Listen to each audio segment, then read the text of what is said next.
Hey yo, ladies and gentlemen, how y'all doing out there? What's happening? What's up? What's good? What's really happening, YouTube? This is a title when recorded in a real studio. Now, I'm gonna give my story when I started doing studio time. Well, actually experiencing real studio time.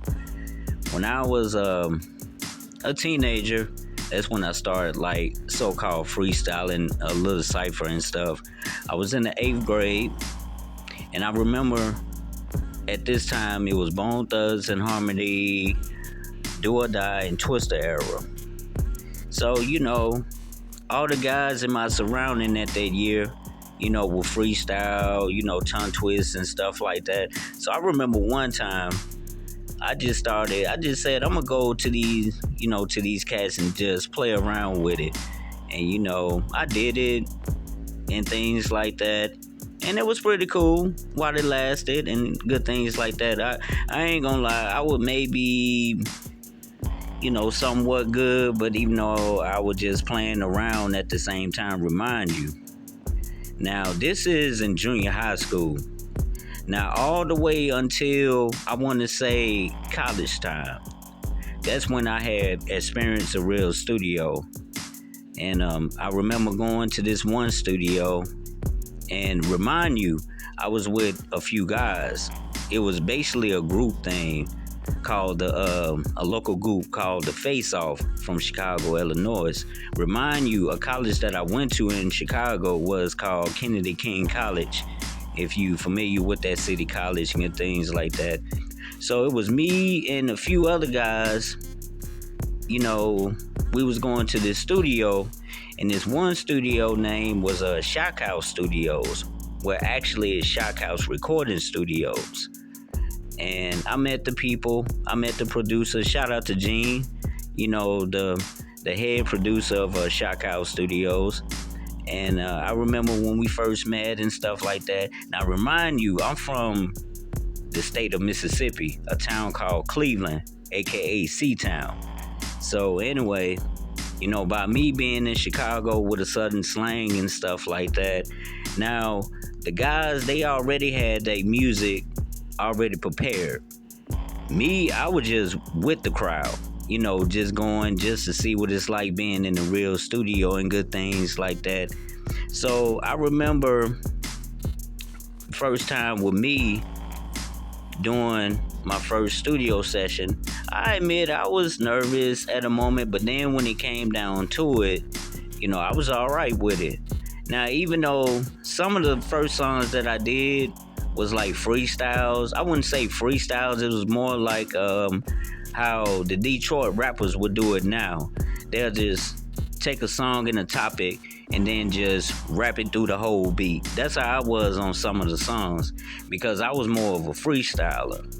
So, timeline after that, later on down the line, I moved back to Mississippi. Now, after a while, I was going to college there. Shout out to Coahoma Community College. And during that time, when I was going to college there, finishing up, I met this one cat named D. Jilla. D. Jilla from a group called Mississippi Delta Boys. Shout out to King Cleveland. And I remember when I first met him, actually, it was him and King Cleveland, if I'm not mistaken, was at the studio at the same time, because the studio, I think, was at D. Jilla's spot, at his apartment spot where he was staying at the time. So, later on down the line, I want to say maybe months to a year or year after later, I decided to go to the studio of D. Jilla's and, just go ahead and do my thing and do my own song. Now, this one song that I did from there is called Understand the Roots. And after that, I did another song. I can't even think of the other song, because even though I threw that song in the trash, but Understand the Roots, I kept that song for the whole time. And even though me and Jilla, had a cool relationship, even though I already knew King Cleveland, through family members and good things like that. And now when it comes down to Jella, with the Mississippi Delta Boys and how they was putting out their music mixtapes and things like that, I was riding with it. I dug it, because they was trying to, do their thing, maestroing on the mic for the whole time. Now that's that timeline. Now the next timeline, when it came down to it, yeah, I was on and off doing, studio recording sessions and stuff like that. And it was like, okay, I do a studio session maybe every now and then or things like that. Until once again, I'm back in the C-Town, Mississippi. I met this cat named Corellion. He didn't put it like this. He didn't have no booth or nothing. It was more like apartment where he had only a microphone and a laptop.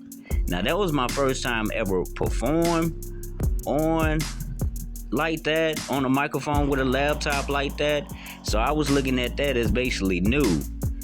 And we had a great time and stuff. Actually, the few songs that I did through Corell's beats and stuff like that, you can check them out under Sip Hop on SoundCloud. And so even though we could have did more and more, even though things didn't work out down the line, but at the end of the day, it's understandable. That's part of life. Now that's that timeline. Now now here's the timeline right here that gets different. This timeline, that's when I started coming out of the blue looking at apps. Well, let me rephrase that. I was on voice recorders. If you go to my SoundCloud under Sip Hop, and some of the songs you may hear, it was basically through a voice recorder. So that's the voice recorder timeline where I was just trying to figure out, what studio to go to, trying to figure out how I'm gonna get a studio equipment, this and that and the third. So it just got to the point where it was like, well, I'm just gonna go ahead and start voice recording.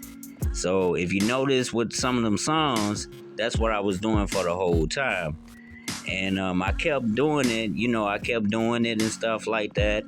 And then after a while, I had caught up with a voice recorder that was like HD.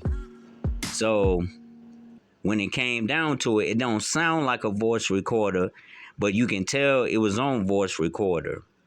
So now I'm looking at it as, okay, I got some songs, I may got some mixed songs, but even though it's on voice recorder.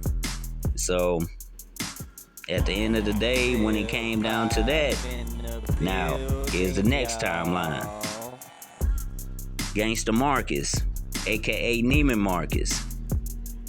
He had a studio and he was dealing with some younger artists. One of them name was by Little Reese Swagger, aka Edward Wade, and another cat named Cardo, aka Young C. So them dudes was pretty dope. They had a local group called Zoned Out Click, which it was pretty cool. They had some pretty cool songs put out together and good things like that. And even though Young C was doing his thing as well too. So I think, if I'm not mistaken, he actually got a mixtape that went through Marcus that was finished, and if I'm not mistaken, it's on the internet as well, man. But anyway, Edward Wade, I was more around with Edward Wade more than Young C and stuff like that. And even though when me and Young C was around, it'll probably be the time where it'll be him, Wade, and my brother be kicking it all together and stuff like that. That's be like the only time that I see him and things like that. And me and Wade, we was kind of like cooling and vibing out with each other. And he actually had freestyled and stuff. And surprisingly, after a while, we did this one radio hit called Swag on 100. My swag on 100, wow. Yeah, so that was like a number one. I ain't gonna lie. I put it like this, like a number one internet hit from Cleveland, Mississippi. And also him and Marcus had another hit that was through Cleveland called Number One Fan and Shout It. That was with Zoned Out Click featuring Marcus on that song, My Shout It. So they had like some local hits and stuff before I even came around, because by the time that I came around, it was before me and Wade did Swag on 100. So in that particular matter, we had fun. Good times was rolling until the situation where we had to move on to the next level. And even though until the time where R.I.P. to Elwood Wade, he died and things like that. So, just looking back with me in the studio, just experiencing studio time and things like that, now I can see where the realness come through this when it comes to recording at a real engineering studio.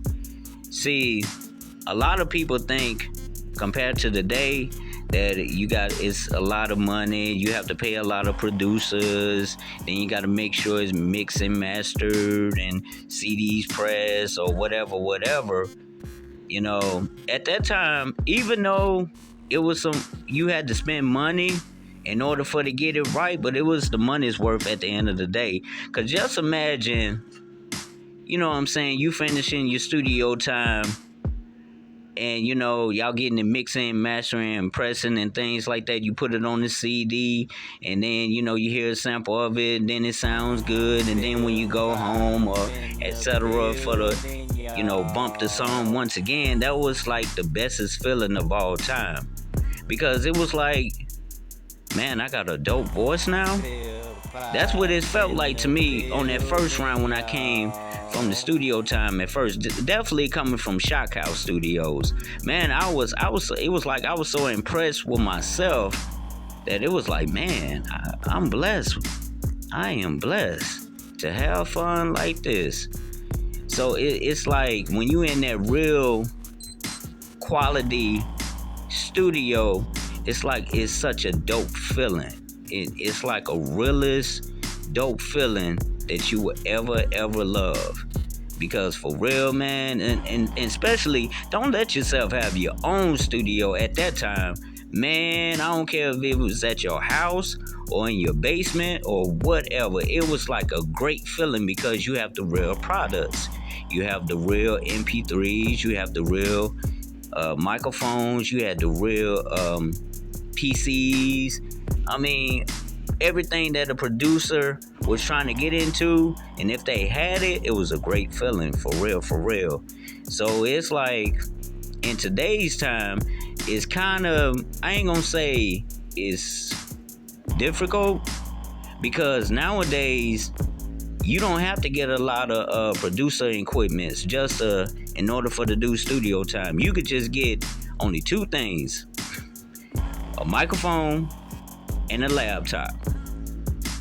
Or nowadays, if you're smart enough, you probably can catch up with some recording studio apps, which I'm gonna talk about on the next go around later on. It's smart like that right now. But at the end of the day, when it comes to that real studio time, behind the engineer, behind your music, trying to let you know what you need to do and this and that and the third, man, those were the greatest / dopest times. Yes, indeed. And I be thinking that I hope it could be more of that more often. Now, no offense to the studio recording apps. No offense to that. It just... the mastering of the song, the mastering of your voice, the mastering of your flow, the mastering with the quality of the music, it was such a dope feeling. Such a dope feeling. So, with this here, just to motivate y'all a little bit. There's nothing wrong with saving up some money or gaining up some money for to pay an engineer for to do a studio time. Don't get that twisted. Even though it's a lot less of that going on now, but at the same time, I know it's some engineers / producers around and surrounding somewhere that's willing to help an artist to this day. So, when it comes down to it, this is what it's all about when recording at a real studio. For real. Like, for real.